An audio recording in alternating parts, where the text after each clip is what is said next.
Hello, everybody, and welcome to another Senior Spotlight. This time we go back to the Diamond with Sean Napier. And Napes, I've got to ask you, and by the way, returning guest, first and only returning guest on Senior Spotlight, so making history there. Also, 3-time Student Employee of the Year. That has to be the best award that you've ever won in your athletic career, right? I mean, obviously, how do you top that? That's the peak right there.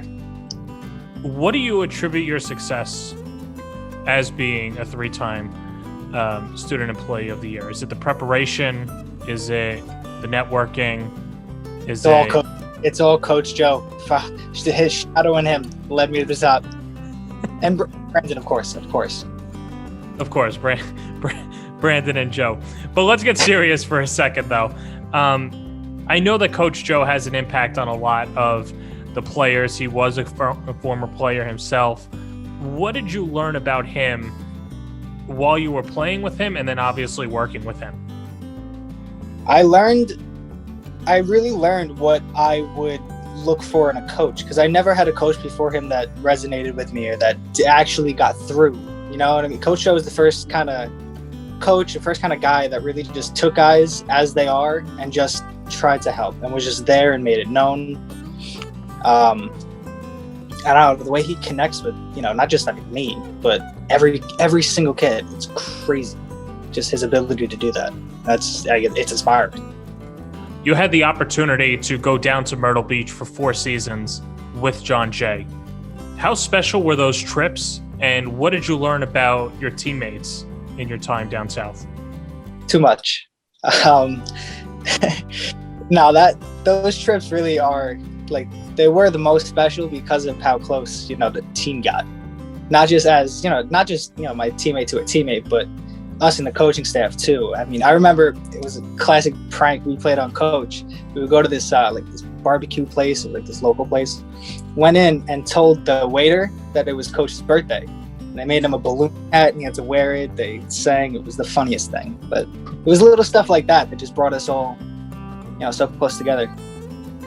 Any other pranks throughout the years that you can tell? No. I'm thinking back about, you had a pretty good career, obviously, with John Jay and all the memories that you must have made. Whether it's a game, practice, Myrtle Beach, what memories come to your mind when you think about your playing days? I mean, now, in hindsight, it's got to be the last one. I mean, the last game at MCU Park against NYU was at night. And it was the first time that Coach Joe let me play shortstop. I came up as a shortstop. I was just nagging him for years. It turned out to be a joke at the end. And he finally let me play. And then towards the back end of the game, for some reason, I went in center field. It was the only 2 positions I haven't played at John Jay. I mean, other than catcher. But that was weird that I finally was able to do it and then was never able to play again. So basically, and I'd imagine either Coach Joe says this or another coach, Ozzy, is saying to you, yeah, when the world ends, you could play shortstop. And then it did. Pretty much. But no, that's... squeezed it in before it all went down. There it is. So you could at least mark that off. Well, it's been obviously a full year since that's happened, though. What have you been up to, and what are the plans post-graduation? I'm going for my master's in sports psychology. John Jay doesn't offer it, so I'm going to go elsewhere. But doing that, and I've just been working. I've been doing it as a security guard, but I recently got into a physical therapy job where I'm kind of like a physical therapist aide. And that's been really cool for me. Really good experience, helping people out.